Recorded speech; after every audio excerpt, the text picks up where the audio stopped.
S'il vous plaît.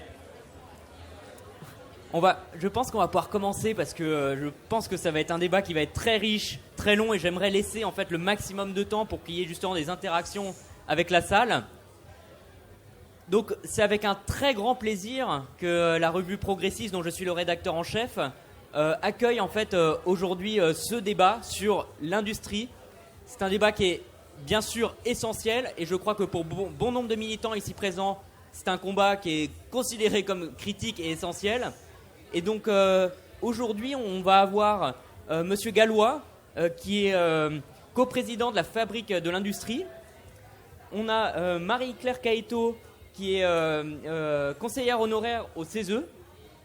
On a Madame Natacha Polony qui est notamment rédactrice de la revue L'Audace, qui sortira au mois de décembre.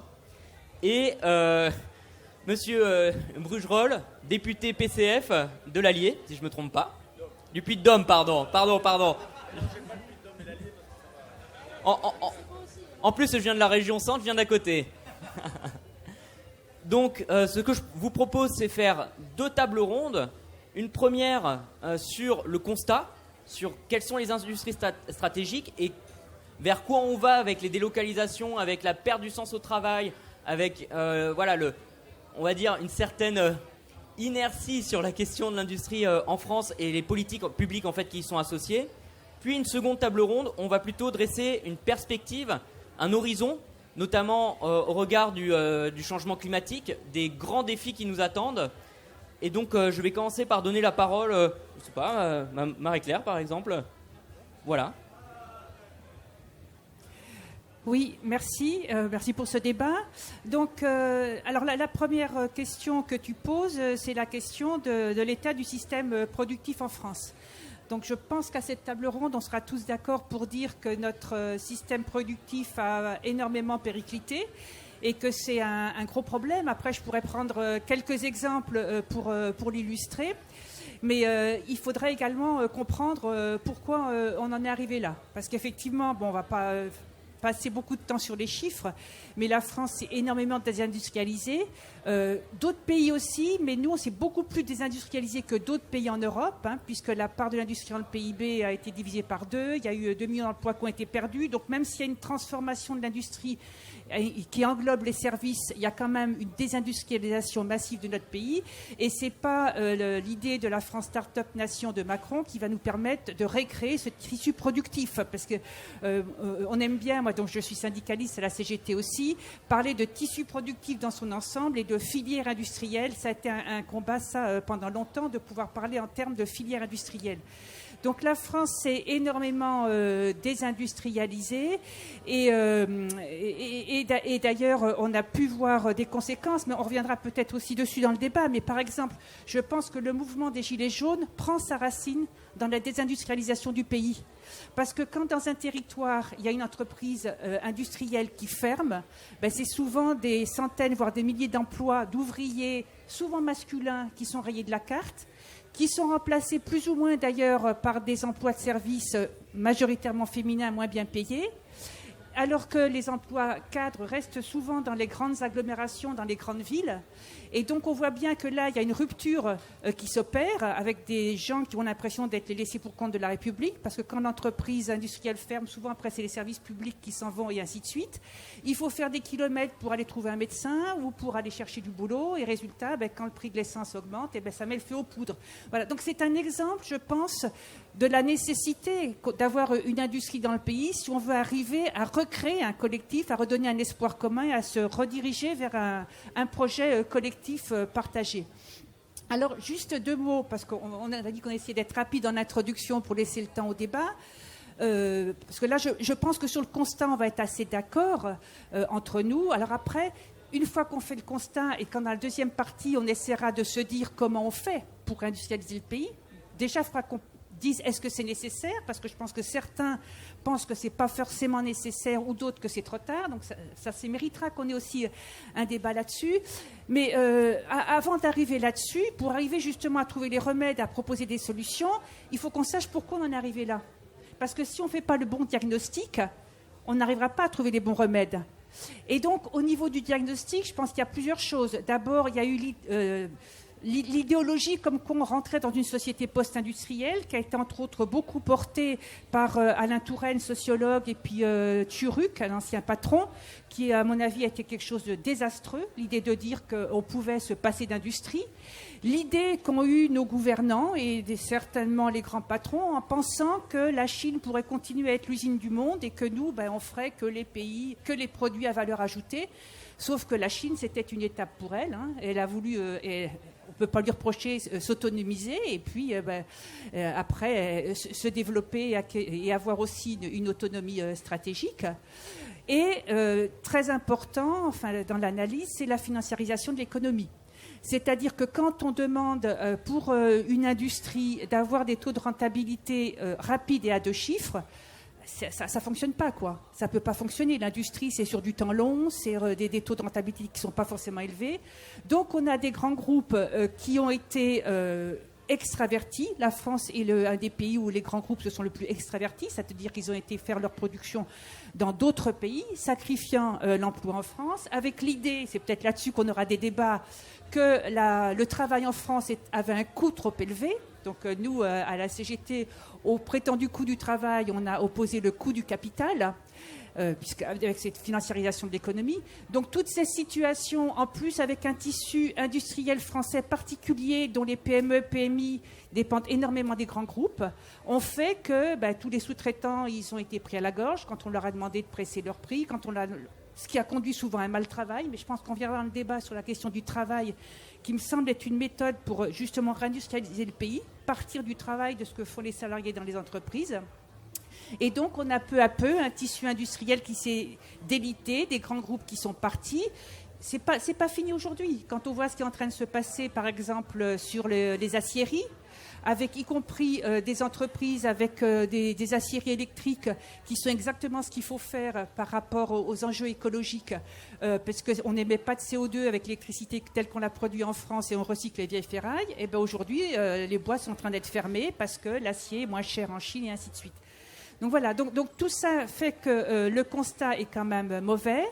Et pour des raisons principalement, de mon point de vue, il y a eu une idéologie, mais qui a été aussi sous-tendue par l'idée de faire du profit et de financiariser l'économie, qui n'est pas terminée. D'ailleurs, je pense qu'aujourd'hui, c'est pour ça d'ailleurs qu'on voit un petit peu partout dans le monde des alliances entre le patronat et les régimes d'extrême droite, parce que si les entreprises veulent continuer à accumuler des bénéfices, elles vont avoir besoin d'avoir des mesures coercitives très fortes, d'autant plus qu'il y a une aspiration très forte des salariés et des citoyens à donner leur avis, à s'occuper de leurs affaires, à prendre en compte leur travail, comment ils le font, à quoi il sert, à prendre en compte les défis environnementaux et principalement la jeunesse.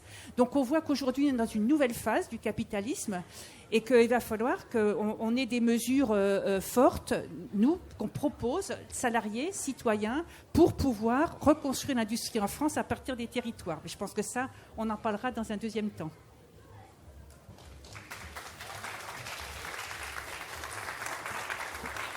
Merci beaucoup, c'était concis et très très clair. Je vais donner maintenant la parole à Madame Polony pour poursuivre sur ce sujet. Merci beaucoup et merci de nous accueillir tous les 4 ici. Je vais simplement prolonger ce constat que je partage entièrement. Le prolonger d'abord en disant qu'on peut se réjouir tout de même de voir ce sujet émerger dans le débat public. Il faut quand même se souvenir qu'il y a encore...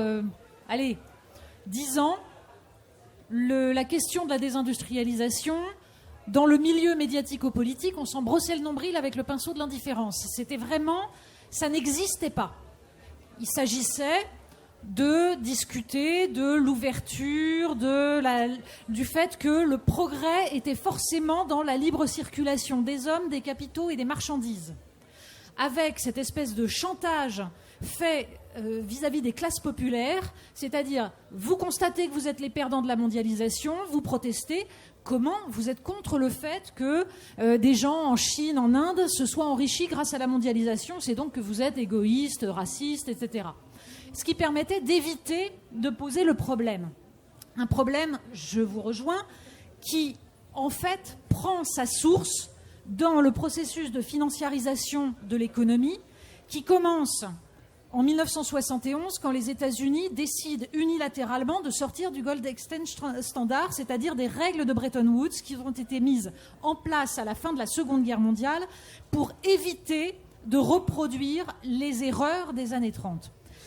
Et cette sortie donc, du système de Bretton Woods transforme totalement le visage de l'économie, puisque le dollar devient donc, c'est d'ailleurs la phrase du secrétaire au Trésor de l'époque, le dollar c'est notre monnaie, c'est votre problème. Ça veut dire que se crée une industrie financière autour des dettes des États qui permet de créer ensuite des produits financiers décorrélés totalement de la réalité de la production, de la réalité de l'économie. C'est ça qui produit petit à petit, aux États-Unis notamment, la désindustrialisation, mais la vie à crédit des Américains, puisque c'est tout le reste du monde qui finance la dette américaine.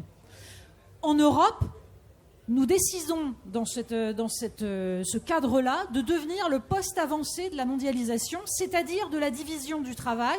Et là aussi, je suis entièrement d'accord. Cette idée qui consistait à dire les Chinois seront l'usine du monde, nous allons produire de la valeur ajoutée. D'abord, c'était d'un mépris absolu. C'était ensuite d'une stupidité totale, puisque quand on vendait des Airbus, on vendait aussi la technologie, et qu'en plus, se gargariser de la société de la connaissance quand on détruit l'école, ça ne peut pas fonctionner. Donc tout cela aboutit à la situation dans laquelle nous sommes. Toutefois, je la présenterai de façon un peu différente. Je me réjouis qu'on parle d'industrie, mais moi j'aimerais qu'on parle de production au sens large, car je suis convaincue que nous sommes en train de faire sur l'agriculture ce que nous avons fait sur l'industrie. Et que la question, c'est de savoir comment on fait pour produire sur le sol français et européen, pour éviter d'être dépendant dans les domaines qui sont absolument essentiels. Et dans un monde où les êtres humains vont être plus nombreux, la question de savoir comment on se nourrit est absolument fondamentale. C'est pour ça que je pense que c'est l'ensemble de la problématique de production qui se pose. Sachant que le but de ce système était évidemment de nous transformer en consommateurs. Et ça a formidablement réussi. Je faisais remarquer tout à l'heure, en plaisantant, que c'est de la provocation de m'avoir mise exactement face au panneau Édouard Leclerc. Je crois que dans la destruction de l'industrie, si la France est aussi avancée dans cette destruction, c'est peut-être parce que nous avons parmi nos groupes les plus florissants des groupes de grande distribution. Ce n'est pas un hasard si les 4 grandes centrales d'achat font partie, leurs possesseurs font partie des plus grosses fortunes françaises. C'est-à-dire que c'est un système dans lequel on pense avant tout le pouvoir d'achat, ce qui est parfaitement légitime, mais un pouvoir d'achat qu'on décorrèle de la capacité à produire.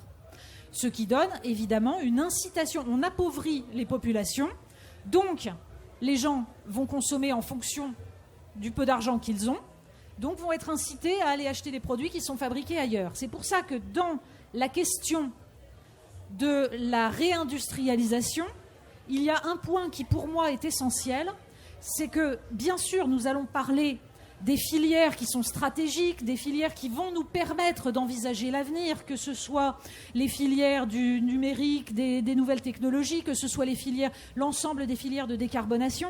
Mais ça fait des années que j'entends des dirigeants politiques, je pense par exemple à une discussion avec Bruno Le Maire, me dire « Non, mais la réindustrialisation, oui, c'est très important, mais il faut le faire sur les industries à haute valeur ajoutée, les industries technologiques. Le reste, on n'a pas besoin de produire des grille-pains. » Eh bien, pardon, mais je ne vois pas pourquoi. Dans la mesure où nous consommons des grille-pains, je ne vois pas pourquoi nous ne pourrions pas en produire et pourquoi ce ne serait pas intéressant.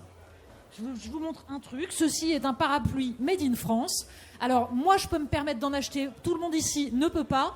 Mais si les gens qui ont le même revenu que moi mettent une partie de ce revenu dans de l'achat de produits fabriqués en France, nous modifions la donne économique.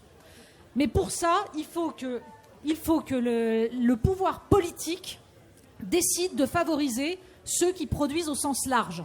D'ailleurs, moi, dans la production, j'entends aussi ceux qui produisent du savoir, parce que c'est aussi une production qui enrichit le pays. Mais, simplement, ça ne peut se faire que dans un cadre où la concurrence est non faussée. Donc, ça nécessite de se poser la question de tous les éléments qui fragilisent cette production. Et on va peut-être y venir tout à l'heure. Mais quand nous sommes dans une Union européenne fondée sur le dumping fiscal et le dumping social, quand on voit que des pays européens ont pour modèle économique soit l'exportation, soit l'importation, qui fragilisent l'ensemble de leurs voisins, il faut comprendre qu'il est nécessaire de mettre en place un rapport de force en Europe. Je vous cite un exemple. Les Pays-Bas, en fait, ont fondé leur modèle économique sur le fait qu'ils sont les chevaux de Troie des produits chinois et américains qui arrivent en Europe. Les économistes appellent ça l'effet Rotterdam. En 2022, la balance commerciale néerlandaise était déficitaire vis-à-vis de la Chine de 120 milliards d'euros. Et la balance commerciale néerlandaise était bénéficiaire vis-à-vis des autres pays européens pour 326 milliards d'euros. Ça veut dire qu'à Rotterdam arrivent des produits qui sont ensuite estampillés Union européenne et rediffusés dans l'ensemble des pays européens. C'est d'ailleurs pour ça que quand on voit la politique des droits de douane qui est appliquée par Donald Trump explique que c'est un scandale, l'Europe pille les États-Unis puisque la balance commerciale sur les biens est excédentaire pour l'Europe. En fait, nous, ça ne nous concerne pas. On a un excédent très faible en matière de biens. Nous ne vendons pas grand-chose aux États-Unis. Et si on inclut tous les produits qui passent par les Pays-Bas et qui reviennent chez nous, en fait, nous sommes largement déficitaires. Donc nous allons payer des droits de douane pour permettre à l'Allemagne de continuer à exporter, à l'Italie également, qui est très bénéficiaire, pour continuer à permettre à l'Irlande d'avoir sur son sol des filiales de grands groupes pharmaceutiques américains qui ensuite réexportent. Bref, tout cela pour dire que si on ne met pas sur la table l'ensemble des problèmes, nous n'arriverons pas à mettre en place une véritable politique de réindustrialisation et de production. J'ajoute un dernier point. Quand, par exemple, le général de Gaulle arrive en 1958 et que la France est dans un état absolument épouvantable face à des guerres coloniales qui non seulement sont absolument dramatiques, détruisent même la capacité de la France à parler au reste du monde. La France est dans un état économique terrifiant. De Gaulle arrive avec une réflexion sur les universités, les CHU, tout. Il va tout remettre d'aplomb. Qu'est-ce qu'il fait en premier ? Il dévalue. Il dévalue pour redonner de l'air à la production. 10% d'abord, puis de nouveau 10%. Nous ne pouvons plus le faire. Voilà. Nous avons choisi, et on ne va pas sortir de l'euro maintenant, c'est pas le problème. En revanche, quand on s'interdit d'avoir une politique monétaire, il faut le savoir, la variable d'ajustement, c'est l'emploi, c'est tout. Les politiques de monnaie forte depuis les années 80 se sont payées par du chômage de masse, qui, évidemment, puisque nous avons heureusement voulu préserver notre modèle social, se traduisent par des charges supplémentaires sur les feuilles de paye, et après on vient dire « Oh, le coût du travail est trop élevé ». Mais oui, mais si on ne réfléchit pas à ça, et l'euro, depuis le début de l'année, s'est renchéri de 15% vis-à-vis du dollar. Ça veut dire que ça continue. Donc c'est l'ensemble de ces éléments-là qui doivent être mis sur la table si on veut retrouver véritablement une marge de manœuvre. Et on pourra en parler après, là je ne vais pas monopoliser la parole, mais évidemment qu'il faut une marge de manœuvre parce que sans la capacité à produire ce dont nous avons besoin, eh bien nous ne sommes tout simplement pas libres.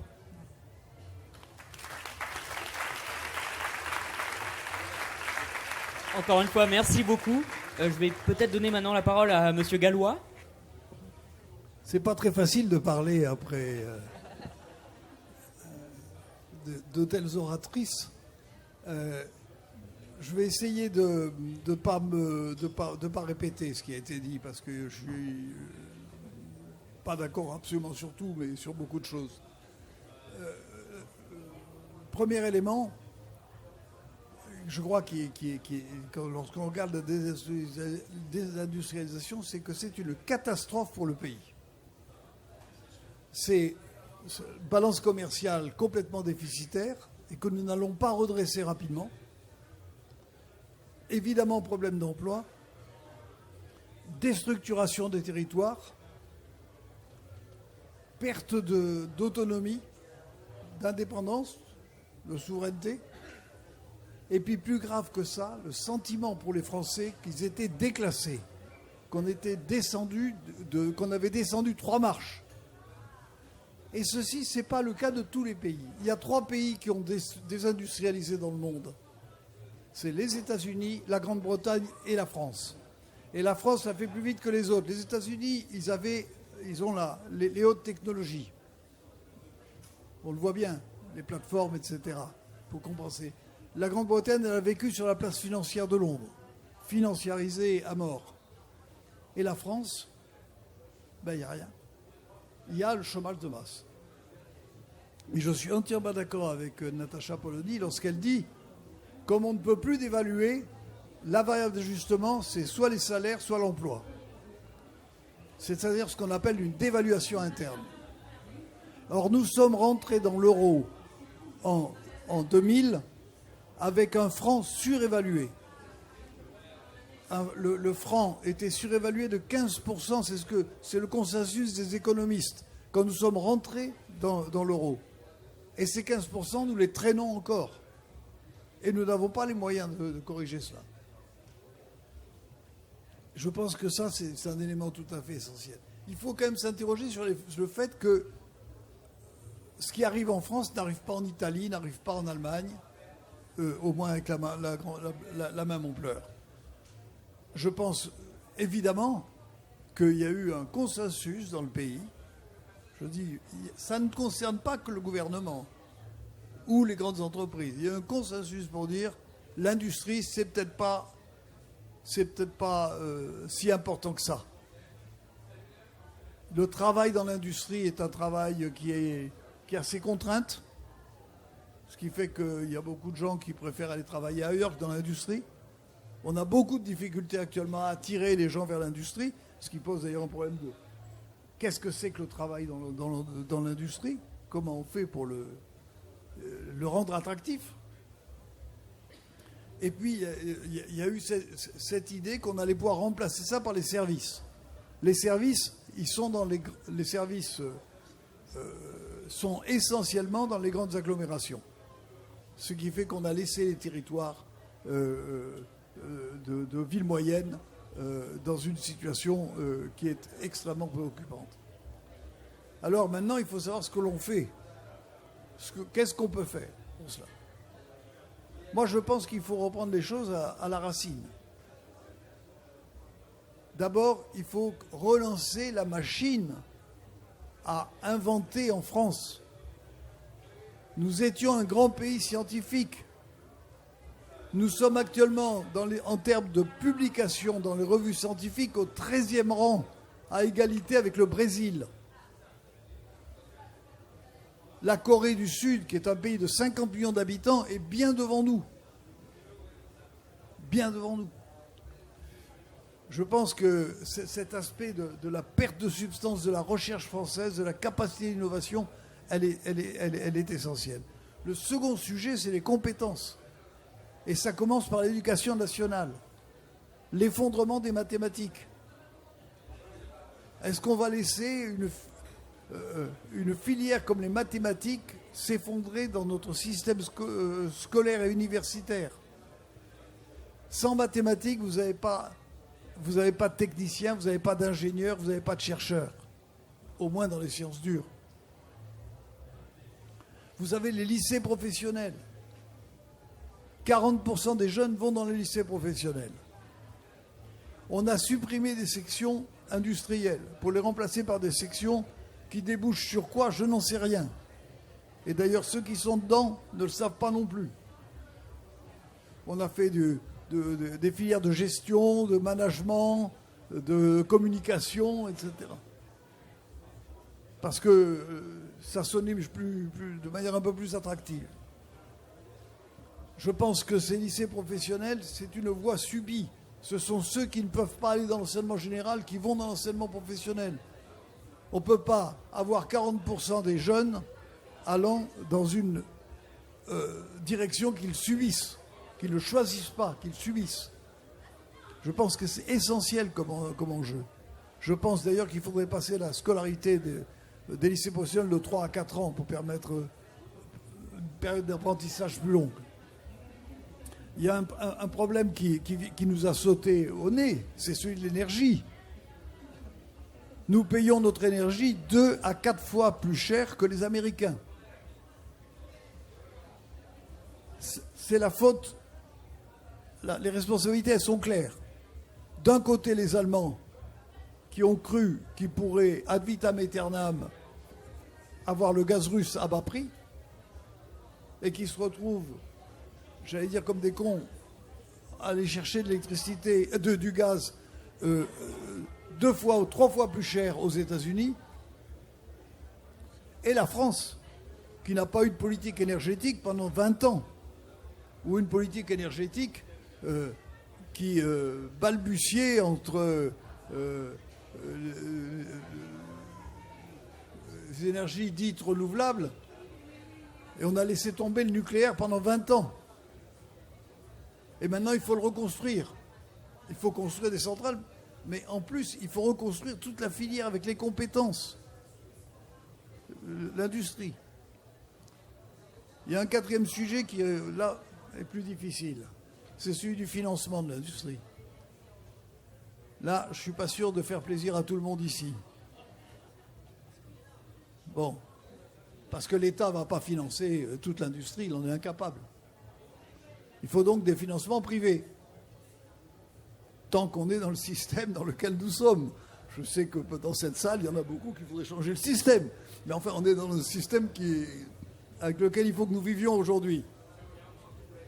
Les banques ne peuvent plus financer l'industrie. Elles ne peuvent plus financer l'industrie parce qu'on leur applique des règles de prudence dans leur placement qui font qu'elles ne peuvent pas financer massivement l'industrie. Ceci à la suite de la crise de 2008, où on a fait n'importe quoi, où les excès de la financiarisation avaient conduit le système au bord du gouffre. Donc, on a à reconstruire quelque chose. Et si ce n'est pas les banques, c'est les marchés financiers. Alors, vous voyez un peu ce que ça veut dire. Les marchés financiers. Alors, M. Draghi, qui a fait un rapport excellent dont le diagnostic est excellent, même s'il est raide sur l'Europe, nous explique qu'il faut faire l'union des marchés des capitaux. Moi, je crois pas. Je sais pas, peut-être. Ce que je sais, c'est que les Français ne veulent pas placer leur épargne dans l'industrie. Où est-ce qu'ils passent leur épargne, les Français? Ils ont une épargne énorme, les Français. La France est un pays très inégalitaire, on reviendra là-dessus, mais où il y a une épargne énorme. 19% du revenu est épargné. Nous sommes les champions mondiaux. Peut-être les Chinois sont devant, parce que comme ils n'ont pas de système de retraite, je peux vous dire qu'ils épargnent. Mais ils épargnent assurance vie, immobilier, caisse d'épargne. Rien ou très peu va vers l'industrie. Il va falloir que cette épargne, nous soyons capables de l'orienter vers l'industrie. Et ça veut dire, et comme les Français, comme tous les Européens d'ailleurs, ne veulent pas prendre de risques dans leur placement, ou tout au moins un risque très modéré, eh bien il va falloir des systèmes qu'on appelle d'intermédiation, c'est-à-dire de mettre des intermédiaires qui répartissent le risque, le mutualisent. Mais il va falloir que l'épargne des Français aille vers l'industrie. Ça, c'est essentiel. Alors, comme j'ai déjà dépassé mon temps de parole, je ne parlais pas de l'Europe, mais j'y reviendrai.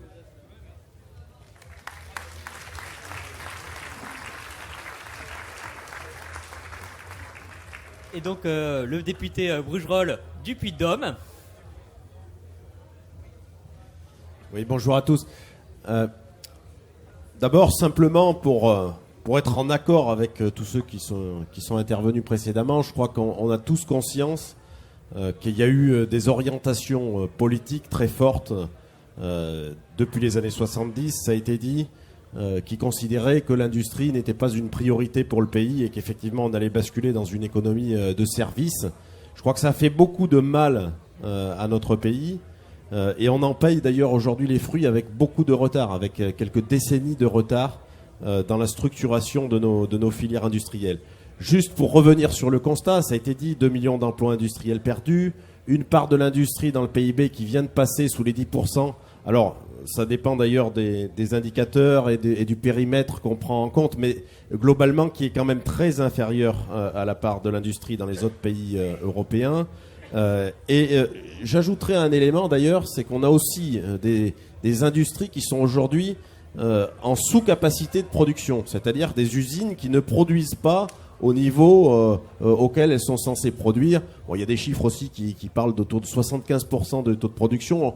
Moi, je le vis sur mon territoire. Par exemple, j'ai une verrerie sur mon territoire, et avec une espèce de stop and go industriel permanent où les capacités de production sont sous-utilisées. Alors parfois, c'est parce que les coûts de l'énergie augmentent, parfois c'est parce qu'il y a des logiques sur le marché du verre qui visent à faire augmenter les prix et donc à arrêter la production ou à limiter la production. Mais il y a tout ça aussi derrière le constat. Moi, mon interrogation, c'est, après ce constat qui est partagé, quelle a été la réponse politique ces 20 dernières années, on va dire à partir des années 2000, pour faire court, 90-2000. La seule réponse politique qu'il y a eu, c'est l'idée qu'il fallait être compétitif, qu'il fallait un choc de compétitivité. On l'a tous entendu, ce choc de compétitivité. Et la déclinaison politique de ça a été de multiplier les mesures d'exonération de cotisations sociales, de niches fiscales, c'est-à-dire l'idée qui était profonde qu'il fallait seulement agir sur le coût du travail, qu'il était trop élevé et que comme on délocalisait vers des produits à bas coût de main-d'œuvre, la seule réponse politique de fond, c'était de faire baisser le coût du travail en France et que mécaniquement ça allait permettre une relance industrielle sans qu'il y ait en fait en face une vraie politique, une vraie planification stratégique sur les filières sur lesquelles on était en train de perdre notre production industrielle. J'ai quelques données, mais j'aime bien les rappeler dans le débat parce que on baigne tellement dans une société de consommation où on est décroché des réalités de la production qu'on ne se rend même pas compte de tout ce qui nous entoure et ce qui aujourd'hui n'est plus du tout ou quasiment plus du tout produit en France. Plus de 90% des équipements électroniques, informatiques fabriqués à l'étranger. Donc en France, on n'a quasiment plus aucune construction sur ces biens qui sont des biens de consommation courante parce qu'on a tous aujourd'hui des ordinateurs, des téléphones portables. Le numérique a pris une place considérable dans notre économie. Le textile, j'en parle pas parce que c'est une vieille industrie qui a été peut-être la première à subir ce choc de désindustrialisation, avec là aussi plus de 90% des vêtements qui sont importés et qui sont plus produits en France. Plus grave, à mon avis, j'ai aussi eu une entreprise sur ma circonscription qui est une entreprise de l'industrie pharmaceutique, une implantation industrielle ex-Sanofi qui est devenue d'ailleurs EuroAPI par une série de montages et d'externalisations financières. Mais pratiquement 80% de nos médicaments qui sont aujourd'hui remboursés par la sécurité sociale, c'est-à-dire que pour lesquels nous cotisons, ne sont plus produits dans notre pays. Et donc ça pose la question de l'industrie chimique de base qui vient dans la composition et dans la fabrication de ces médicaments. Moi, le site industriel qui est sur ma circonscription, il ne produit pas des médicaments en tant que tels, la gélule, le qu'on trouve. Il ne produit que des principes actifs. Et aujourd'hui, il est quand même toujours en difficulté pour réindustrialiser et pour tout simplement fournir le marché européen, y compris parce que les opérateurs ou les très grands groupes qui, eux, font les médicaments, préfèrent continuer à acheter des principes actifs à l'étranger, en Chine, en Inde, plutôt que de jouer la carte de la production nationale, alors même qu'on affiche partout qu'il faut absolument reconquérir une certaine souveraineté sur notre industrie pharmaceutique et que dans les faits, on continue en réalité à délocaliser ces produits. Sur l'automobile aussi, alors je ne sais pas si le chiffre est vrai, mais il y avait plus que 2 à 3 voitures qui étaient fabriquées, que les Français achètent, qui étaient fabriquées en France. Là aussi, c'était un pilier quand même de notre industrie manufacturière qui interroge à la fois sur les industries de base qui rentrent dans l'industrie automobile aujourd'hui.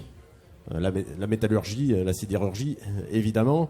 Et puis toute la bascule vers le véhicule électrique, mais peut-être qu'on y reviendra sur les filières d'avenir après, où je crois qu'il y a eu des choix industriels qui sont absolument dramatiques.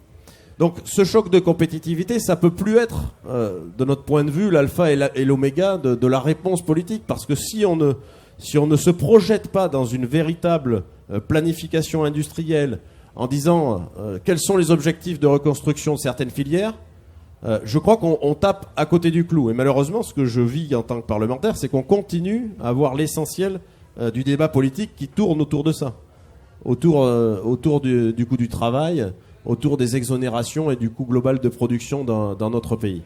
Je terminerai là-dessus, mais il y a un rapport qui est sorti, qui a fait beaucoup parler, qui a été présenté notamment par notre sénateur communiste Fabien Gay, qui témoigne de ça, de cette politique-là. D'ailleurs, je suis très étonné que ce soit en 2025 qu'on commence à avoir des données chiffrées sur le montant global annuel des aides directes, alors directes ou indirectes, aux entreprises qui soient mises dans le débat public. Parce que c'est bien le fait que la politique industrielle, alors qui ne touche pas que l'industrie d'ailleurs, les aides aux entreprises, mais c'est bien le fait que la politique industrielle, elle n'a visé qu'à ce choc de compétitivité, à essayer de tamponner sur le coût de production et sur le coût du travail. Et le résultat, c'est qu'on n'a pas de résultat. C'est qu'en termes d'emploi, alors certes, on nous dit il y a quand même eu, sur les dernières années, un léger mieux, on crée peut-être plus d'entreprises qu'on en détruit. On a quand même progressé sur la valeur ajoutée réelle de l'industrie, même si la part dans le PIB a baissé, mais ça reste extrêmement timide et en tout cas ça reste pas du tout à la hauteur de ce que devrait être une économie comme la nôtre et qui pose la question aussi de la France dans le monde, parce que quand on a une économie aussi fragile en termes industriels, c'est quand même difficile de rayonner internationalement et y compris d'attirer dans notre pays les investissements qui sont absolument indispensables. Je ne veux pas être trop long, mais je partage aussi la question de l'agriculture parce que je suis beaucoup ces sujets à l'Assemblée nationale dans la continuité d'André Chassaigne, qui était mon prédécesseur. Et je crois que là aussi, on a une attention extrêmement particulière, mais c'est la même problématique. C'est que tant qu'on ne construit pas une vraie programmation, on l'appelle comme on veut, moi j'aime bien le mot de planification, mais une vraie programmation, une vraie orientation stratégique pour notre agriculture, et sur chaque filière agricole, combien on produit pour répondre d'abord aux besoins des Français, puis des Européens, et ensuite de voir à l'exportation sur les marchés sur lesquels on peut être. Tant qu'on ne fait pas ça, on tape à côté du clou. Or, c'est exactement, on fait tout le contraire. Tout le débat agricole ces derniers temps, ça a été en fait des débats sur des mesurettes qui certes bousculent beaucoup l'opinion publique, qui peuvent être dangereuses, etc., mais qui ne parlent absolument pas du fond, des grands objectifs de notre politique agricole, de où on produit, comment on produit, avec quelle qualité sanitaire, alimentaire, mais c'est la même chose pour l'industrie. Et en fait, on continue à avoir aussi une part des importations agricoles augmenter dans notre pays.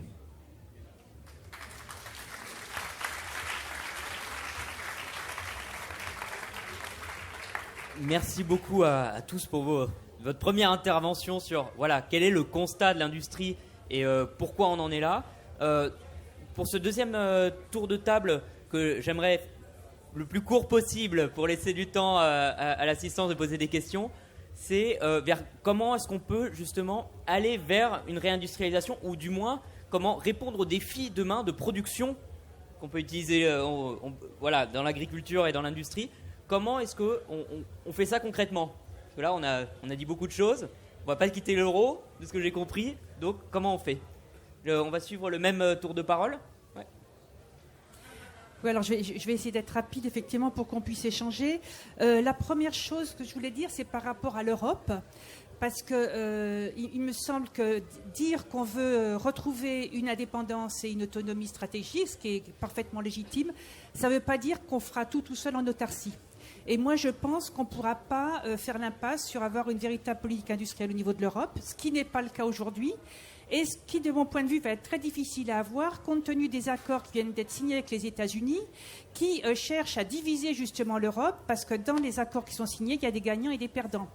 Les gagnants, c'est l'Allemagne, l'Irlande, les Pays-Bas, enfin ceux qui ont été cités précédemment, et la France fait partie des perdants. Donc on voit bien que l'Europe va être encore plus divisée qu'avant, et qu'elle va avoir du mal à avoir une véritable politique industrielle, ce qui manque cruellement. Alors peut-être, moi je lance l'idée comme ça, aller vers du multilatéralisme, pourquoi pas chercher des accords avec la Chine sur certains sujets. On a su le faire par le passé sur le nucléaire. Voilà, il y a certainement des choses comme ça à réfléchir. La deuxième chose, pour industrialiser le pays, la première chose à faire, de mon point de vue, c'est stopper les licenciements. Il faut arrêter de licencier globalement, de toute façon, mais y compris dans l'industrie. Parce que c'est une illusion de dire qu'il y a une vieille et une nouvelle industrie. Nous, à la CGT, on ne porte pas du tout ça. On dit que l'industrie, elle se transforme, mais que si on perd pied dans une filière, on ne la retrouvera jamais. On perdra les compétences, on ne la retrouvera jamais. C'était le cas de la machine-outil par le passé. Donc, c'est absolument important d'arrêter l'hémorragie des emplois dans le secteur industriel. Après, l'idée, c'est qu'on réindustrialise à partir des territoires. Pourquoi réindustrialiser à partir des territoires ? On a vu déjà l'impact que ça avait, l'industrie, dans un territoire, avec les liens, les services publics, la convergence qu'on pouvait faire. En plus, parce qu'on s'est rendu compte que plus l'argent remontait dans les circuits, plus financiarisait.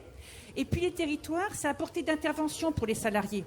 Parce qu'aujourd'hui, par exemple, nous, syndicalement, quand les salariés ils veulent avoir un intervenant sur un grand groupe du CAC 40, ils n'ont plus personne en face. Il est aux États-Unis, il est à l'autre bout du monde, ils n'ont plus d'interlocuteur. Donc les territoires, c'est vraiment un endroit qui a apporté d'intervention. Mais ça veut dire qu'il faut qu'il y ait une politique nationale de planification très forte, pour pas que les territoires se fassent concurrence les uns avec les autres. Donc plus on met des outils au niveau des territoires, et plus on a besoin d'avoir justement d'outils de cohérence nationale, c'est-à-dire un SMIC unique, un prix de l'énergie unique, les diplômes uniques, et ainsi de suite. Bon, je ne veux pas être trop longue. Évidemment, la question de la recherche qui a été posée par Louis Gala, qui est extrêmement essentielle. Vous avez cité la Corée du Sud. La Corée du Sud, je pense qu'elle fait 4,5% voilà, dans son PIB pour la recherche, et la France, on est toujours à 2,7%. On est 2,2%. On est très loin de l'objectif des 3% de Lisbonne. Et effectivement, vouloir répondre aujourd'hui à la transformation de l'industrie qui est posée avec la nouvelle technologie, les défis environnementaux, on sait qu'on aura besoin de beaucoup d'innovation et de recherche. Et la France, on est complètement à la traîne là-dessus. Alors, il y aura peut-être un endroit où on aura des petits désaccords, c'est le CIR, le crédit d'impôt recherche. Globalement, il y a quand même 211 milliards qui sont donnés aujourd'hui aux entreprises. Le crédit d'impôt recherche qui est donné... Alors, bien sûr, il faut financer la recherche, mais quand on donne ça à des boîtes comme Sanofi, qui après licencient dans leur centre de recherche 1000 personnes en région parisienne, on se demande quand même à quoi ça sert. C'est-à-dire que pourquoi pas donner de l'argent, mais sous conditions, et puis si les conditions ne sont pas remplies, on rend l'argent. Ensuite, la formation, on va avoir besoin d'une élévation des compétences de toutes et tous, avec cette transformation de l'industrie justement posée avec l'arrivée des nouvelles technologies et la transformation pour répondre aux défis environnementaux qui sont posés. Parce qu'on a parlé des besoins d'avoir une industrie en France. C'est vrai que c'est bon pour l'économie, c'est bon pour l'emploi, mais c'est aussi indispensable pour les défis environnementaux. Parce que quand on fait produire à l'autre bout du monde et qu'on rapatrie ce qui est produit, les besoins, ils sont locaux, ils ne sont pas à l'autre bout du monde, et qu'on rapatrie dans des camions, dans des cargos, dans des conditions n'importe comment, ce dont on a besoin, eh bien, on peut dire qu'on réduit peut-être nos émissions de GES, mais on augmente notre empreinte carbone, ce qui est quand même aussi mauvais pour le monde. Et puis, moi, je pense qu'il faudrait recréer... Alors là, je reprends une citation de Pierre Musso, un philosophe, un imaginaire industriel, parce qu'effectivement, ce que vous disiez tout à l'heure, les emplois dans l'industrie aujourd'hui, c'est plus les emplois qu'il y avait à un moment donné quand les gens descendaient dans la mine. Même les mines, je pense qu'il faudrait rouvrir des mines en France. Ça n'a plus rien à voir avec les mines qu'il y avait au moment de Germinal et de Zola. C'est des mines blanches, c'est des emplois qui sont complètement différents. Et tout ça, il me semble qu'on doit le faire en repartant du travail. C'est-à-dire de ce que font les salariés.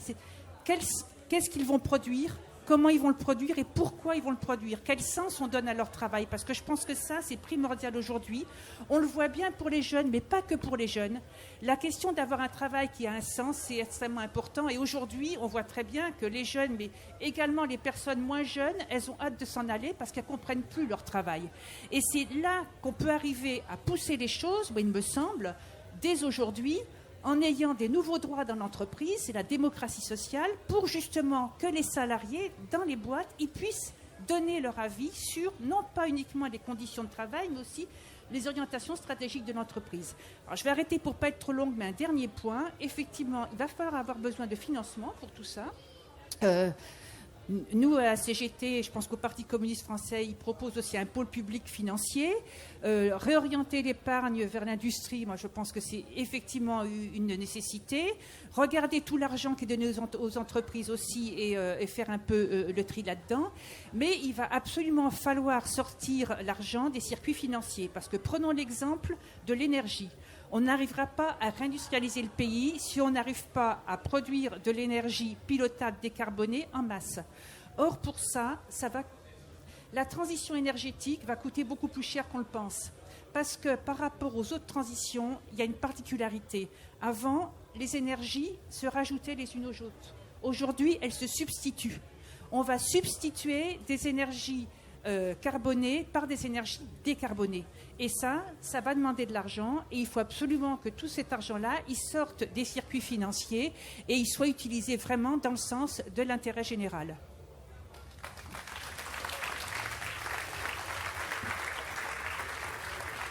Je te remercie beaucoup. Je vais juste donner donc moi je suis salarié chez Thales dans le spatial et en fait depuis 3 ans on subit suppression de postes sur suppression de postes et baisse dans la recherche. Et pourtant, on a besoin de satellites. Je veux dire, pour le réchauffement climatique, il va falloir envoyer des satellites pour faire de l'observation, pour étudier le climat. Il va nous falloir pour la souveraineté des communications, il va nous falloir ces éléments-là. Et pourtant, on touche des CIR, on touche des aides publiques. Le patron de Thales a été interrogé par Fabien Gay. Et je crois que là, clairement, l'État n'est pas à la hauteur sur ces questions-là.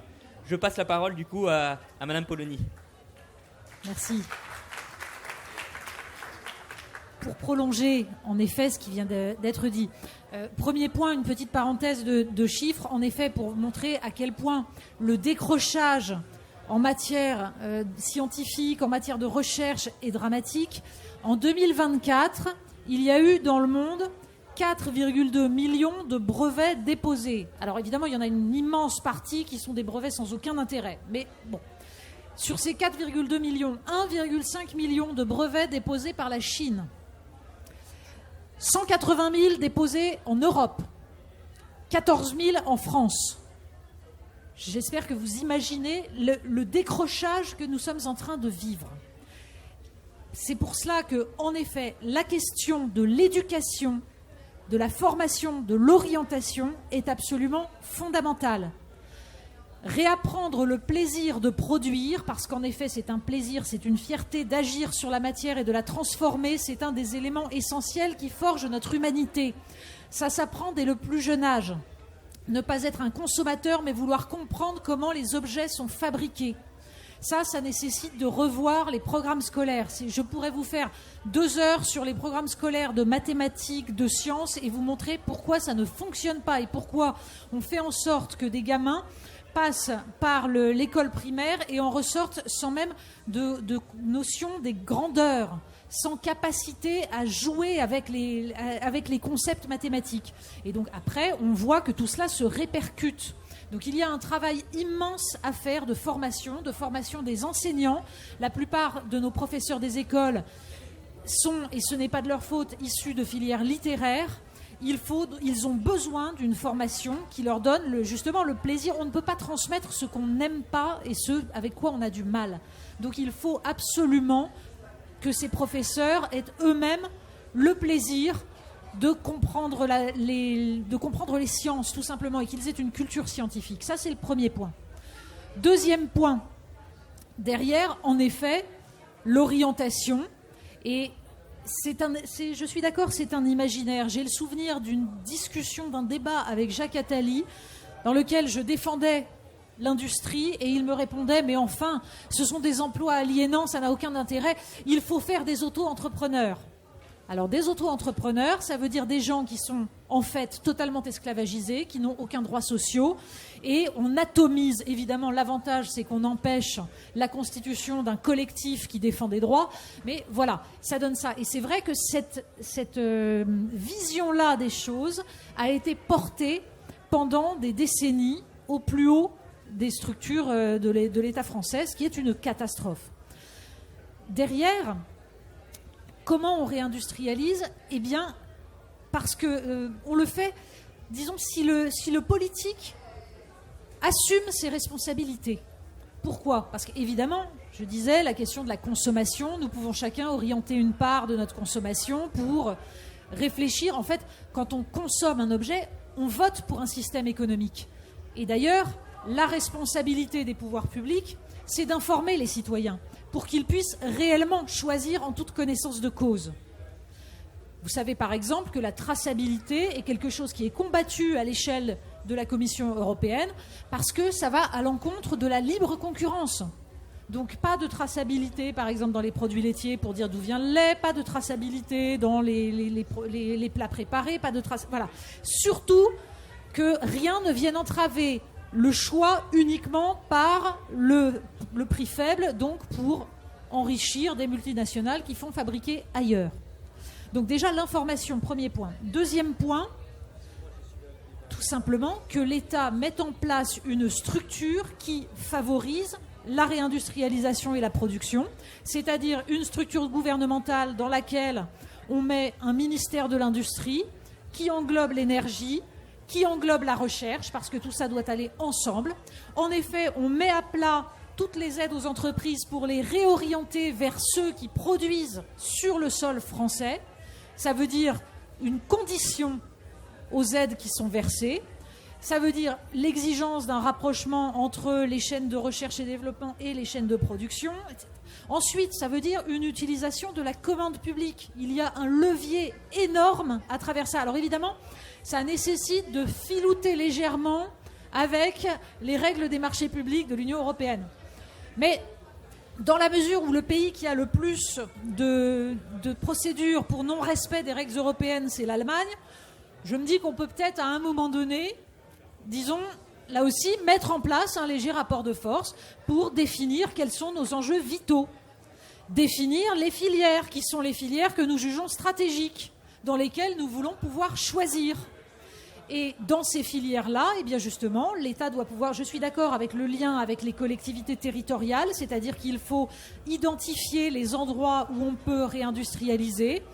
Là aussi, peut-être que ça fera grincer un peu, mais dans ces endroits-là, il faut une exonération partielle de la loi ZAN, zéro artificialisation nette, pour pouvoir implanter des sites industriels. Et la question du financement, en effet, est également absolument fondamentale. Le fléchage de l'épargne avec des incitations, ça me semble, je suis bien d'accord, un des nerfs de la guerre. Bref, ces politiques peuvent être menées. Elles ne pourront être menées qu'avec de la volonté. Pourquoi ? Parce que tant qu'on a en face des gens qui parlent des entreprises en général, il faut aider les entrepreneurs, ça ne marchera pas. Je crois qu'une des erreurs majeures de la gauche sur les 40 dernières années est d'avoir pensé uniquement la question de la redistribution en oubliant ce qui faisait le cœur de la pensée historique de la gauche, les questions de production, les conditions de la production et donc, évidemment, conditions environnementales, conditions sociales. Le problème, c'est que nous avons une structure européenne qui continue sur sa lancée, qui continue à n'en avoir strictement rien à faire de la production. Par exemple, quand on décide qu'on va fixer une date à échéance extrêmement rapide pour passer entièrement aux batteries, aux voitures électriques, sans se soucier du fait que ça va mécaniquement favoriser les importations de voitures chinoises, quand on fait des subventions sur le passage aux pompes à chaleur, là aussi, sans se tourner vers la filière des pompes à chaleur françaises qui aujourd'hui se retrouvent fragilisées par la concurrence chinoise, alors même qu'il y a des pompes à chaleur fabriquées en France, tout ça est absurde. Ça veut dire que les pouvoirs publics ne réfléchissent pas à ce genre de choses. Il faut en fait fixer des objectifs qui permettent petit à petit de structurer les filières. Mais pour ça, il faut une politique consciente. Pour l'instant, elle ne se fait pas à l'échelle de l'Union européenne, donc la France doit prendre en main son destin, sa souveraineté, et donc décider de défendre ce qu'il y a à défendre.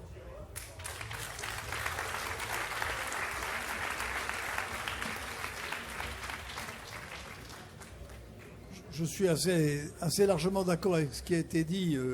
Et encore une fois, donc c'est toujours très difficile quand on intervient comme troisième. C'est encore plus difficile le quatrième. Mais enfin, je voudrais revenir sur l'Europe. Nous avons un vrai problème européen. je pense, moi, qu'il va falloir remettre à plat le fonctionnement de l'Union européenne. Parce que quels sont les résultats actuellement ?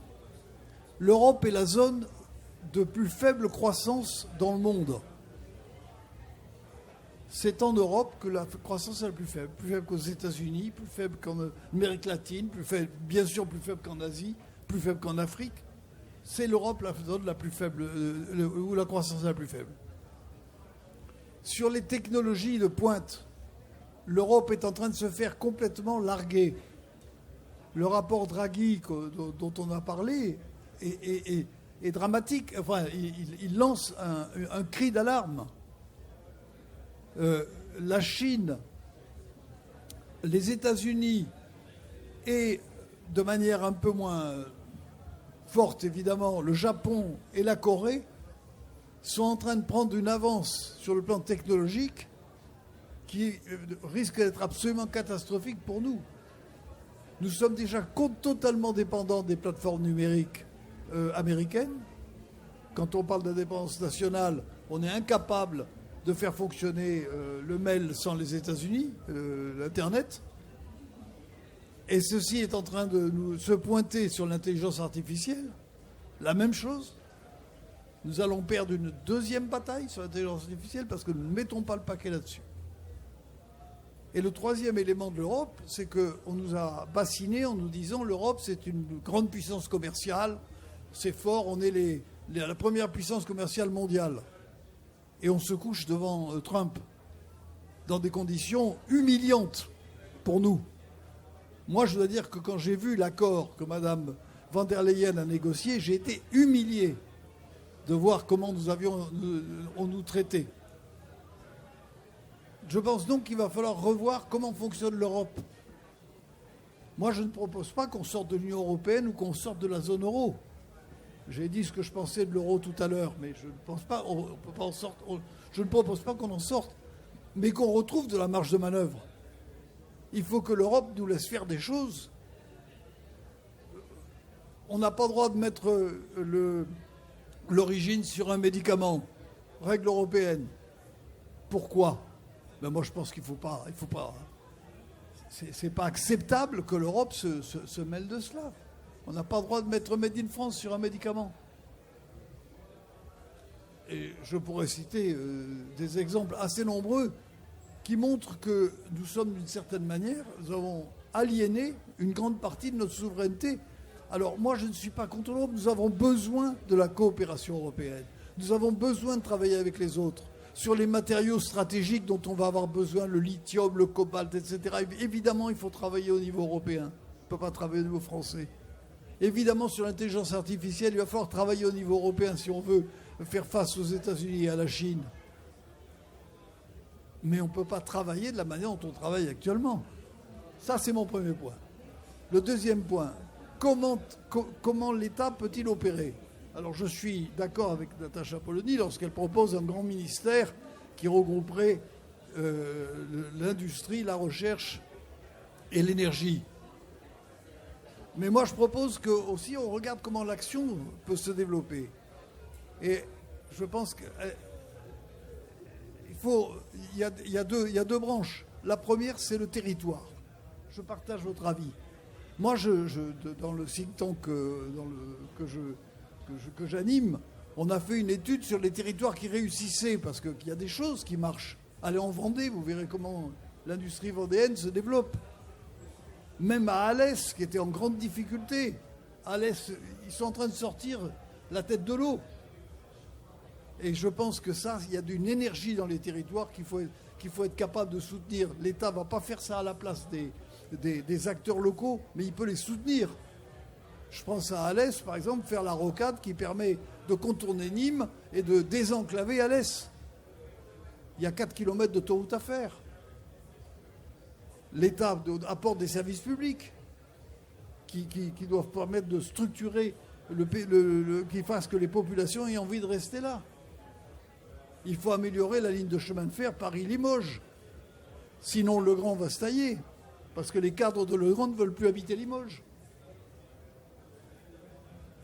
Donc, je pense que l'énergie des territoires, ça existe et que l'État peut soutenir. Et puis il y a la planification. Alors quand on dit planification, évidemment, on suscite toujours un débat. Voilà, ça y est, vous revenez à vos anciennes amours. Mais la planification, elle existe actuellement. Vous avez une planification de l'énergie, ça s'appelle la PPE. Vous avez une planification de la recherche, ça s'appelle la loi de programmation sur la recherche.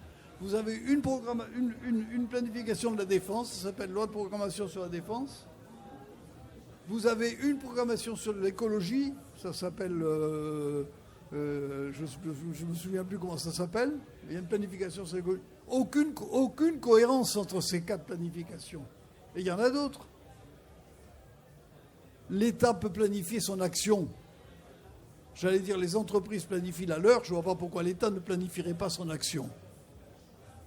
Je suis moins affirmatif sur le fait qu'on puisse planifier des filières, parce qu'il faut les industriels pour mener ces filières. Mais l'État a des moyens qu'actuellement qu'il disperse totalement. Parce que l'ensemble de ces actions n'est pas coordonné. Vous allez me dire, il y a un Premier ministre pour ça. Enfin, bon. Il faut qu'il y ait une structure de coordination de ça. Il faut un commissariat au plan, un vrai. Pas comme l'actuel, un vrai commissariat au plan. Qui soit là et que le Parlement soit investi, qu'il y ait une commission du plan à l'Assemblée nationale et une commission du plan au Sénat. Pour qu'on puisse véritablement avoir un débat démocratique sur le plan. Parce que l'objectif, c'est de faire rentrer de la démocratie là-dedans. C'est-à-dire que le peuple français puisse s'exprimer. Parce que moi, je crois que l'issue de ça, c'est un grand projet productif. Il faut que la France, on l'engage dans un grand projet productif. Et là aussi, je suis d'accord avec ce que disait Natacha tout à l'heure. La production, c'est essentiel. C'est la source, évidemment, de l'emploi. C'est la source de nos équilibres économiques. C'est la source de notre souveraineté. C'est ce qui permet aux Français d'être fiers de leur pays. Parce qu'ils sortent des produits. Moi, j'ai été patron d'Airbus. Je sais ce que c'est que la fierté sur un Airbus. Et je pense que nous devons jouer cette carte-là. Et ce projet productif, il peut donner, alors qu'on n'arrête pas de nous parler des économies qu'il faut faire, des sacrifices qu'il faut faire. Bien sûr qu'il faudra en faire. Mais je pense que ça n'a de sens que si c'est orienté vers un grand projet productif. Merci.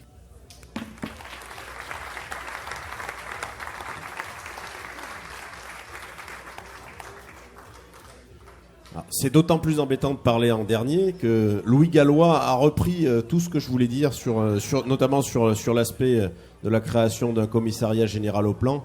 Je crois que cette question du pilotage politique, elle est absolument fondamentale. Mais par contre, la difficulté, elle est politique. C'est qu'on voit bien qu'il y a une absence de volonté de créer cette structure et d'y donner les moyens du pilotage et du contrôle démocratique qu'elle devrait avoir. Si vous permettez, j'ai proposé ça au nouveau commissaire au plan, là, qui s'appelle... Pardon ? Oui, Bonne, Clément Bonne.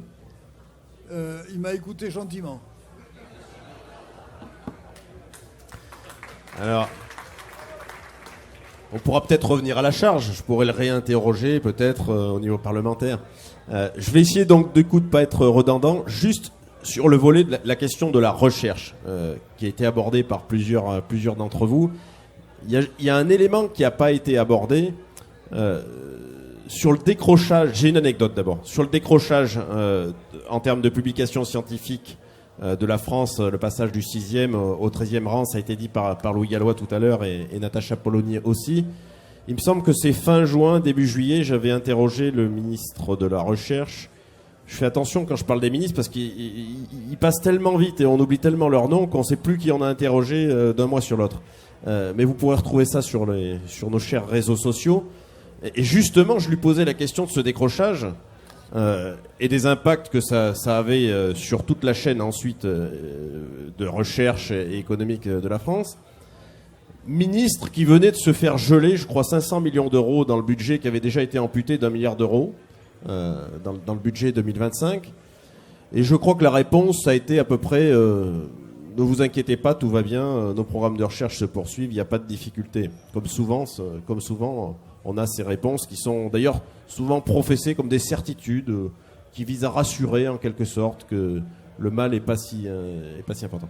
Et surtout, je l'interrogeais en lui disant, mais la perte des moyens du budget de la recherche, c'est aussi une perte parce que les programmes de recherche scientifique ont beaucoup évolué. Aujourd'hui, l'essentiel de la recherche scientifique se fait en coopération internationale sur des grands projets de recherche internationaux. Et si la France ne met pas les moyens pour ses propres chercheurs pour s'insérer dans ces programmes de recherche internationaux, elle perd aussi toutes les capacités à bénéficier de ces grands programmes de recherche pour ses filières à l'avenir. Et on le dit, la recherche fondamentale notamment, on dit la recherche fondamentale d'aujourd'hui, c'est la recherche-développement, le progrès technologique et l'industrie de demain. Je crois que ça n'a jamais été aussi vrai quand on regarde la situation. Et je crois qu'on a intérêt, nous, politiquement, à porter l'idée que notre budget de la recherche, il doit à la fois soutenir nos programmes de recherche nationaux, mais aussi favoriser fortement la coopération internationale en matière de recherche, parce qu'on a intérêt à avoir de vraies coopérations économiques et pas seulement des concurrences et des logiques de compétitivité à l'échelle mondiale, y compris entre blocs d'ailleurs ou entre États. Ça, c'était sur le volet de la recherche. La deuxième remarque que je voulais faire, c'est évidemment, on peut pas se passer aujourd'hui de définir des filières qui sont quand même stratégiques. Et les filières stratégiques, c'est d'abord ce qu'on appelle souvent l'industrie de l'industrie. L'énergie, par exemple, moi je travaille beaucoup sur ces questions-là. On a un atout absolument exceptionnel dans notre pays, c'est d'avoir une électricité qui est largement décarbonée parce qu'on a eu des choix industriels par le passé qui ont permis aussi d'avoir ce mix énergétique décarboné aujourd'hui, avec un coût de production réel de cette électricité qui peut servir notre industrie, qui est parmi les plus faibles au monde.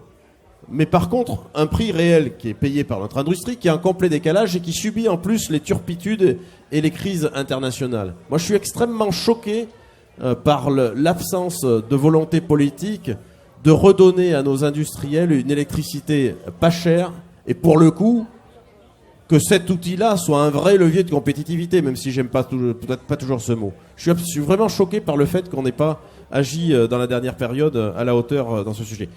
C'est la même chose d'ailleurs pour la question de la métallurgie et de notre acier. Est-ce qu'aujourd'hui, on accepte que les dernières capacités de production de l'acier français soient perdues, notamment avec toute la bataille avec ArcelorMittal, j'y reviens pas, ou est-ce que là, on met à un moment donné un stop en disant ça c'est une industrie, de l'industrie absolument fondamentale, si on veut reconstruire, quelles que soient nos filières industrielles, il y a de l'acier partout, de l'acier simple jusqu'à de l'acier transformé, complexe. Et là, il faut absolument pas qu'on perde ces capacités de production-là, y compris en disant, voilà, nous, on souhaite un acier décarboné, on a la capacité de production en énergie, en électricité pour fournir ces hauts fourneaux et qu'ils soient électrifiés. On était à la tête au niveau mondial de cette technologie-là. Et notre ligne de conduite, c'est que cette capacité de production-là ne peut pas partir et qu'y compris, on est prêt à aller à la nationalisation ou à une socialisation, en tout cas, de cette capacité de production-là. Sur la chimie, c'est pareil. Moi, je suis très inquiet sur la chimie parce qu'on a de la chimie de base qui s'en va. Et comme la chimie complexe part de cette chimie de base, on a aussi une difficulté après à avoir des plans de reconquête industrielle quand on a perdu la première brique de notre industrie. Sur les propositions politiques, bon, ça a été dit par Marie-Claire aussi. Je crois qu'il faut absolument qu'on ait à la fois de nouveaux droits pour les salariés de l'industrie dans leur entreprise.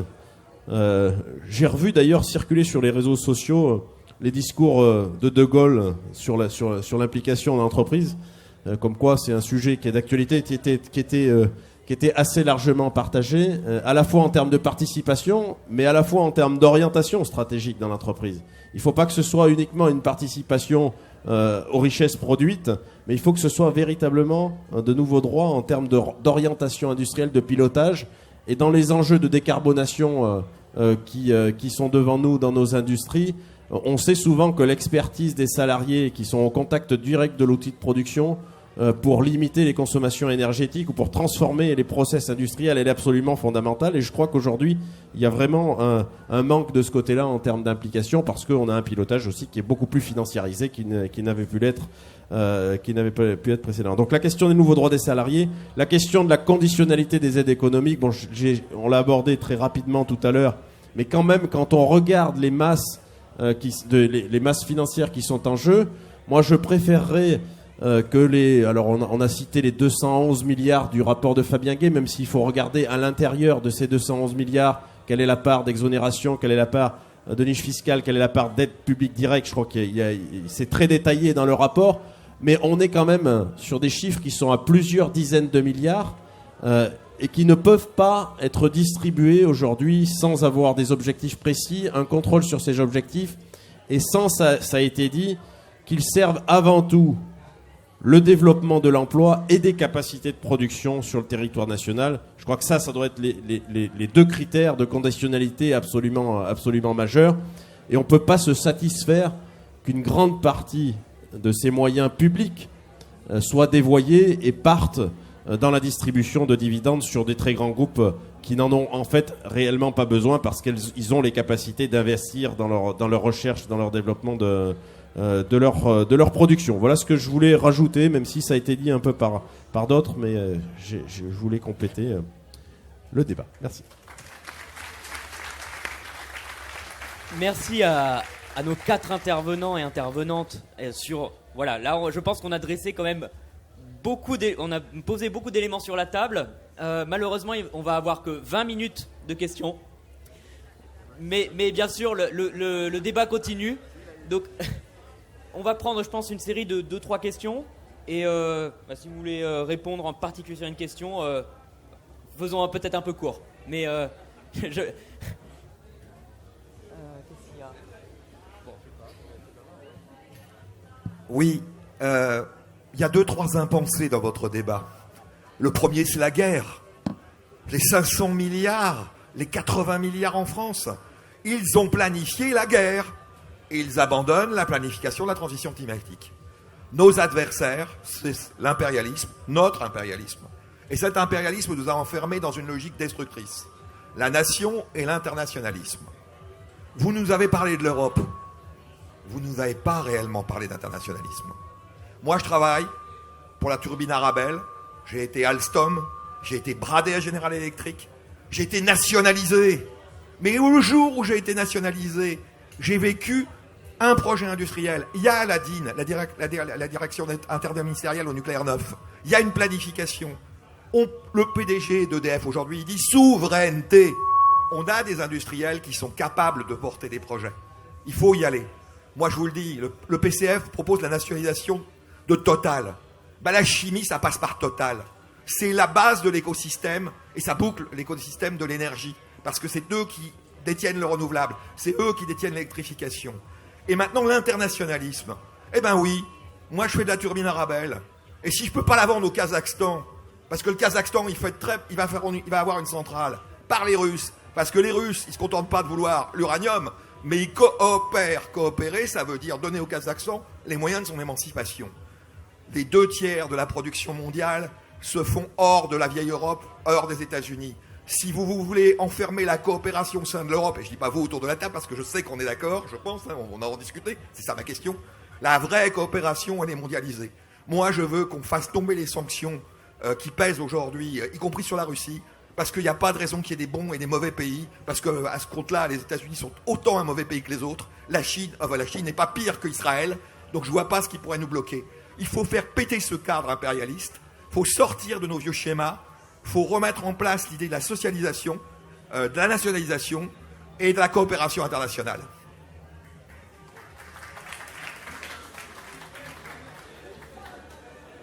Je vais essayer de prendre une femme. Ouais.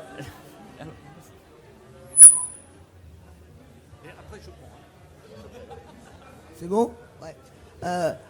Moi, je voudrais revenir sur la question de l'Europe qui a été évoquée, qu'on aurait ou à bidouiller ou qu'il faut revoir.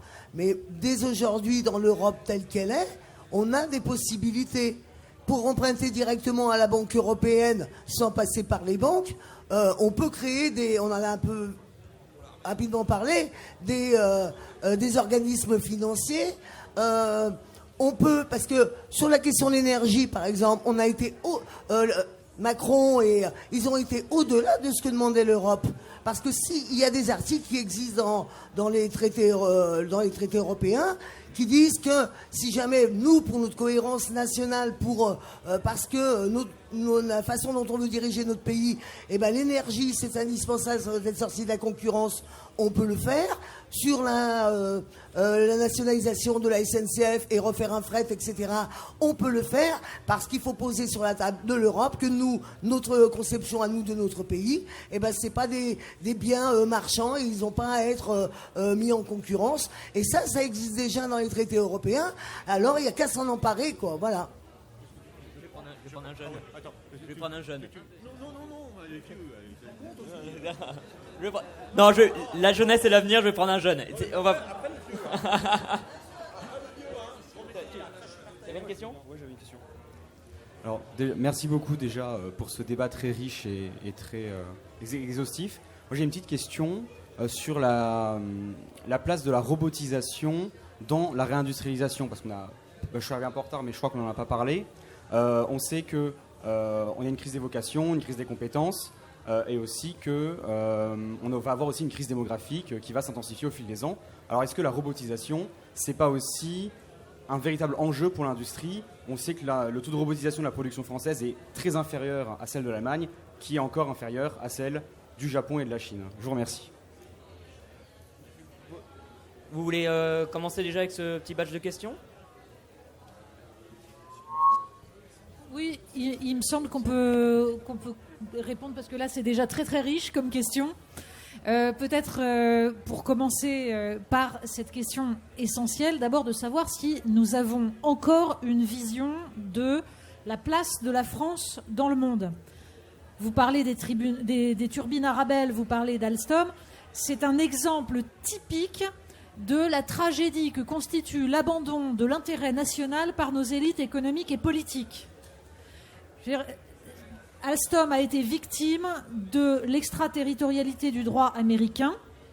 Et je pourrais vous citer, puisque là aussi c'est un des sujets qui n'intéressait absolument pas ni les journalistes ni les politiques à un moment, deux députés, Karine Berger et Pierre Lelouch, ont fait un rapport, je pense que ça devait être vers, 2016, sur l'extraterritorialité du droit américain. Karine Berger me raconte un jour qu'elle en parle au ministre des Affaires étrangères de l'époque, ancien Premier ministre. Elle lui raconte tout le sujet, etc.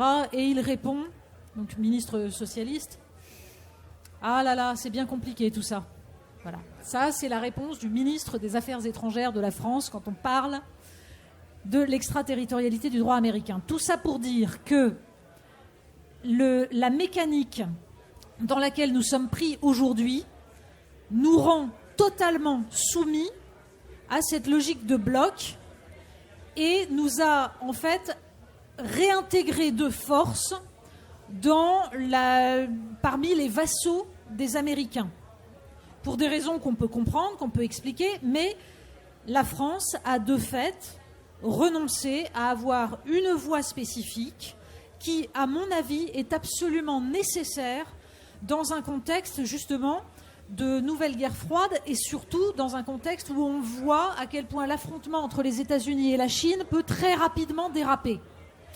Et je crois que le fait que les Français et les Européens deviennent totalement inaudibles sur la scène internationale est une catastrophe pour l'ensemble du monde. Vous voyez que pendant que nous, on est là en train de subir les oukases de Donald Trump, la Chine a signé un accord de libre-échange, enfin d'échange avec l'Afrique cet été, un partenariat dans lequel la Chine se paye le luxe que ses produits soient taxés quand ils arrivent en Afrique, alors que les produits africains ne paieront pas de droits de douane pour arriver en Chine.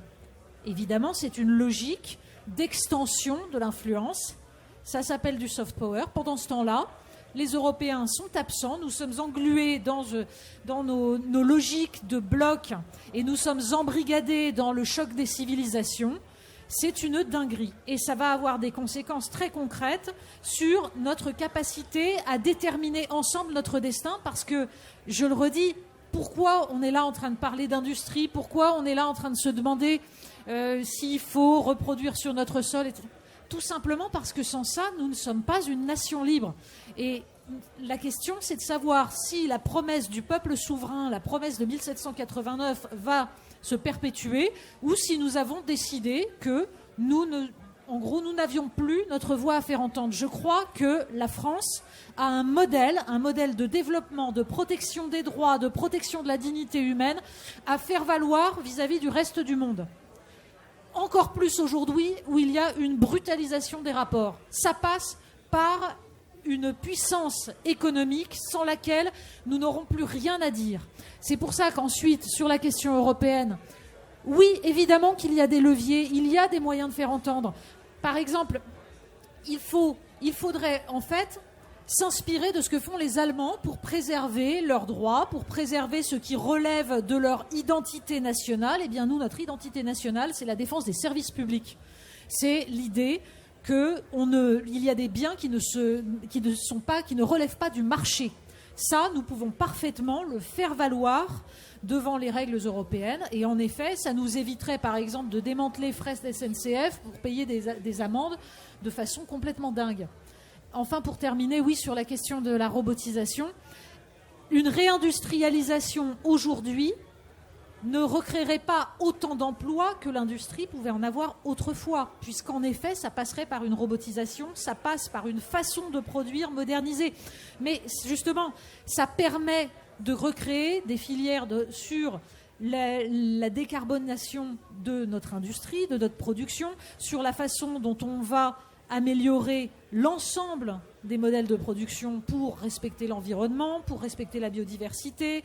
Regardez sur la chimie, par exemple, quand on parle de la production de principes actifs, on pourrait parler de Sequence, qui est une boîte qui, justement, a pour objectif de produire des principes actifs sans abîmer l'environnement, en respectant des règles. Eh bien, si Sanofi n'achète pas les principes actifs produits par Sequence va mourir exactement comme EuroAPI. Et donc, la question, c'est de savoir... Alors, justement, pourquoi Sanofi, on peut craindre qu'il ne respecte pas cela? J'ajoute juste une chose qui n'a pas été dite. J'ai entendu l'autre jour quelqu'un qui s'est inquiété du fait que plus de la moitié des grands groupes du CAC 40 sont en fait détenus par des capitaux étrangers. Et que, accessoirement, la moitié de la dette française est détenue par des acteurs étrangers. Cette personne qui s'inquiétait de ça, et j'avoue que je me suis dit, il était temps, c'était monsieur Patrick Martin, le patron du MEDEF. C'est bien.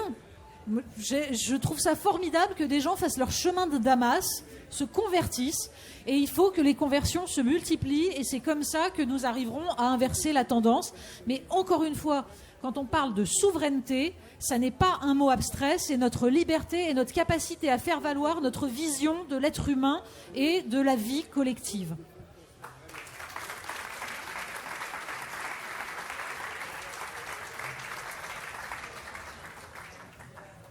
Juste un mot sur l'Europe. Moi, je ne partage pas votre optimisme, madame. J'ai vu comment l'Europe agissait vis-à-vis de la SNCF. J'étais pas trop mal placé pour en parler. Ils ont obligé la SNCF à se couper en deux. Et il a fallu que les Allemands disent c'est pas possible de se couper en deux pour qu'on revienne et qu'on puisse reconstituer les deux, SNCF Réseau et SNCF Voyageurs. Bon. Sur le fret, ils ont démantelé le fret de la SNCF. EDF est passé à deux doigts de l'éclatement à cause de l'Europe. Et encore, l'Europe vient d'empêcher EDF de devenir propriétaire des barrages. Donc, je pense qu'il y a des choses à faire certainement en Europe, mais il y a aussi des choses à changer. Sur l'industrie automobile, les décisions prises au niveau européen, sans aucune étude d'impact, sont des décisions qui foutent en l'air l'industrie automobile européenne, pas française, européenne. Sur la robotisation et plus largement sur la pénétration des nouvelles technologies dans l'industrie, nous sommes en retard. Nous sommes en retard. La moyenne des entreprises qui ont fait pénétrer les technologies numériques, les avancées aux États-Unis, c'est 73%. En Europe, c'est 70%. En France, c'est 57%. Nous sommes décrochés par rapport aux autres. Il faut que les nouvelles technologies rentrent dans les entreprises industrielles. Sinon, ces entreprises industrielles, elles ne pourront pas faire face à la concurrence. Et ceci, c'est dans toutes les industries. C'est pour ça qu'il n'y a pas les anciennes industries, les nouvelles industries. Il y a les industries qui se modernisent et celles qui ne se modernisent pas. Celles qui ne se modernisent pas, elles sont condamnées. C'est pas très agréable parce que la robotique, ça ne crée pas beaucoup d'emplois. Mais on le sait, quand il n'y a pas d'industrie, il y a encore moins d'emplois. Donc, je crois qu'il faut jouer ce jeu.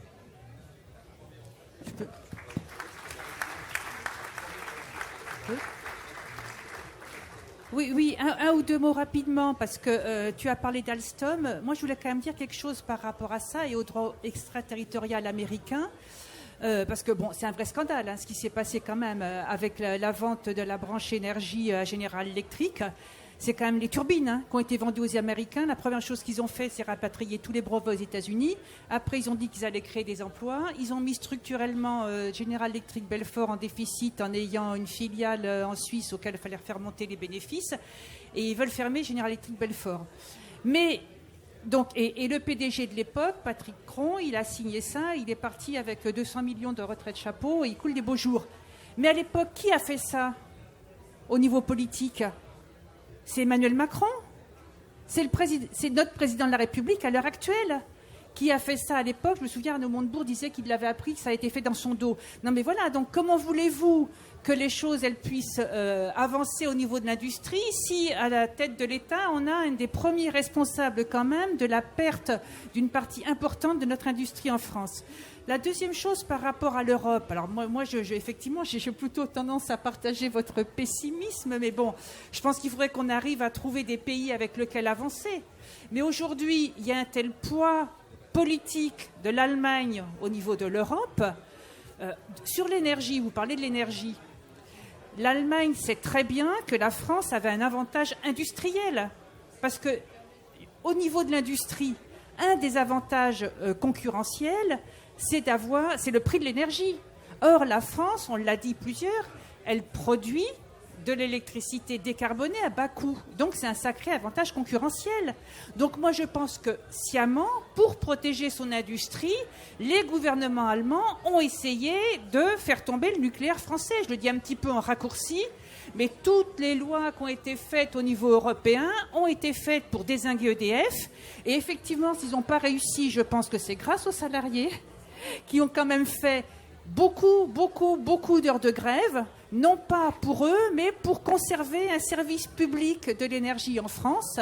Bon, on n'y est pas complètement arrivé, mais il y a quand même eu des choses qui ne sont pas passées. Donc, il y a un problème avec ce poids politique de l'Allemagne européenne. Donc, effectivement, il faut avancer au niveau Europe, mais il faut trouver des pays avec lesquels on peut avancer pour faire un poids. Parce que moi, je partage ce qu'a dit Natacha Polony, l'Europe et la France, on est inaudibles maintenant dans le monde, et en particulier les pays africains. C'est très inquiétant quand même la manière dont on est en train d'être considéré. Et un petit mot juste pour finir sur la robotisation. Moi, je pense qu'effectivement, je partage tout. Il faut introduire les nouvelles technologies dans les entreprises, mais il faut le faire avec les salariés. Et on se bat là-dessus depuis des années parce qu'il faut que les gains de productivité, ils n'aillent pas justement dans les dividendes, mais ils aillent pour qu'il y ait plus de formation, pour qu'on diminue le temps de travail, pour qu'on augmente les qualifications. Parce que justement, introduire les nouvelles technologies, c'est pas pour supprimer des emplois. C'est pour, par exemple, passer aux 32 heures. C'est pour avoir des budgets pour former les gens. Parce que du coup, les qualifications de tout le monde vont augmenter. Et dernière chose, sur tout ce qui est nouvelles technologies, moi, je pense qu'il y a vraiment une question démocratique qui est centrale. Il n'y a pas de neutralité technologique. La technologie, c'est une construction sociale et qui qui veut dire dans quelle société on va vivre. Enfin, regardez, par exemple, le téléphone portable, ça modèle complètement la société. Donc, il faut absolument que les peuples, les citoyens puissent donner leur avis sur ces nouvelles technologies avant de dire qu'il faut les introduire et tout. Il faut qu'il y ait des débats là-dessus pour savoir qu'est-ce que ça apporte, à quoi ça sert et si réellement on doit aller dans ce sens-là.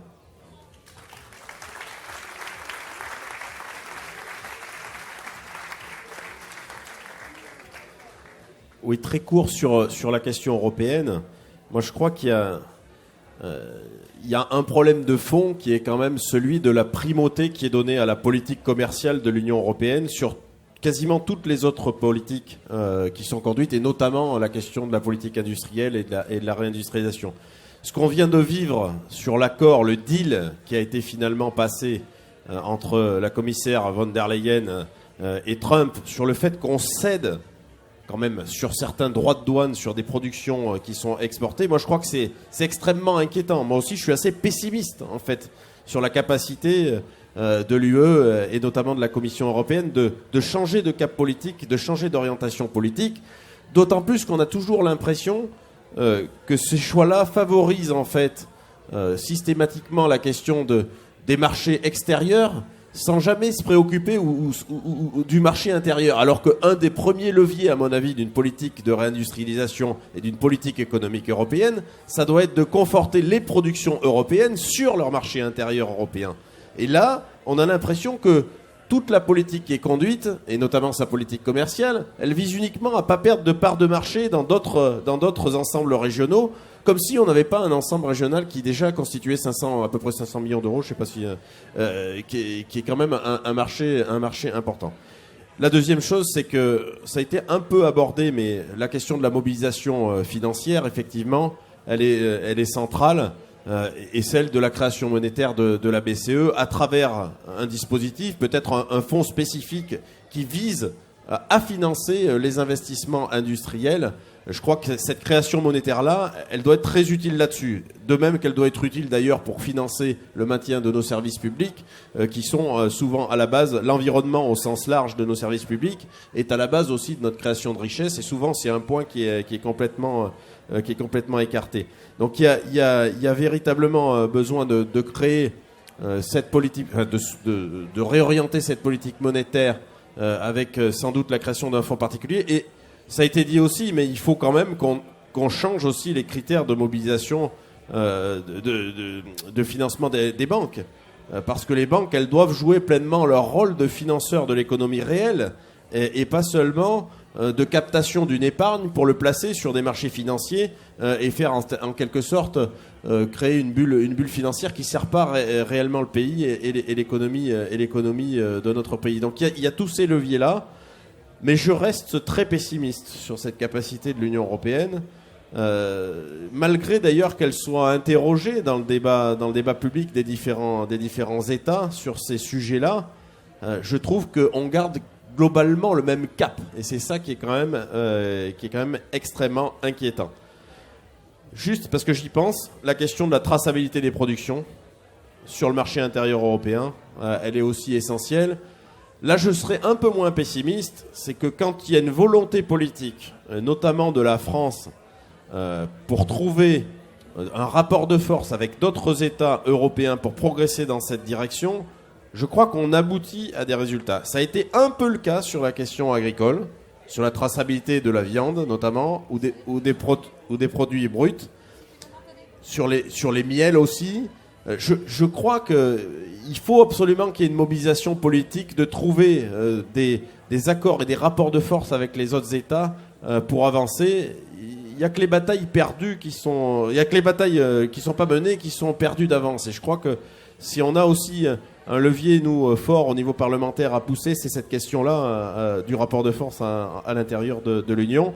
Je note qu'il y a quand même de moins en moins de relations de relations entre les parlementaires pour pousser justement à des évolutions de la législation européenne. Ça m'inquiète aussi beaucoup.